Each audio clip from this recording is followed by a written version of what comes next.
Supruga golmana Milana Borjana, Snežana Borjan, iznenadila je mnoge svojim iskrenim izjavama početku njihove veze.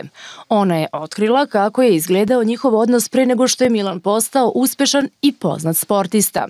Naime, Snežana je nedavno za Hype televiziju podelila detalje koji su, kako kaže, deo njihove priče i koji možda nisu bili poznati mnogima.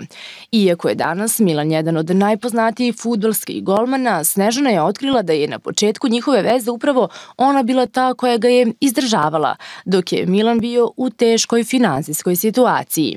Snežana je otvoreno pričala o tome kako je Milan u jednom periodu imao probleme sa novcem jer je veći deo svojih prihoda trošio na putovanja i izlaske. Osim toga, ona je otkrila da joj je ljubav prema Milanu bila jača od bilo kakvih sumnji koje su joj postavljali prijatelji. Dok je Milan bio u usponu i nije imao istaknute sportske uspehe, mnoge Snežanine prijateljice su je savetovale da se ne uda za njega, smatrajući da to možda nije najbolji trenutak za brak. Ipak, Snežana je bila odlučna i verovala da ljubav ima moć da prevaziđe sve prepreke, što je na kraju i postigla, jer je brak sa Milanom nastao nakon samo godinu dana zabavljanja. Kada smo počeli da se zabavljamo, Milan je živeo kod mene u stanu. Nije bio u dobroj finansijskoj situaciji jer je sav novac trošio na putovanja i izlaske. Tada sam ga izdržavala i on to danas svima priča. Nije ga sramota i ne treba jer smo sve što imamo stvorili zajedno, rekla je Snežana za Hype TV.